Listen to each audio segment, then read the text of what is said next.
Bugun sizlarga R'ni postanovka qilish sekretniy usullarimdan bittasini o'rgataman. Bugun Farangiz bizga patsient rolida. Tovush postanovka qilishdan oldin har doim artikulatsiya mashqlari va nafas mashqlarini bajarib olishimiz kerak. R'ni postanovka qilayotganimizda kulgi holatida yumshoqdan etib shu mashq qilishimiz juda ham muhim. R'ni postanovkasini biz otcha va qo'sqorincha mashqi orqali bajaramiz. Otcha mashqini bajaramiz. Otchamiz tanglayimizda to'xtab qoladi. Qo'sqorin mashqi.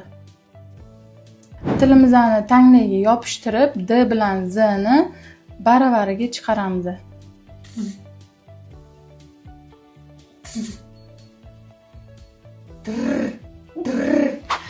Agar video foydali bo'lgan bo'lsa, menga obuna bo'ling va yaqinlaringizga yuborib qo'ying.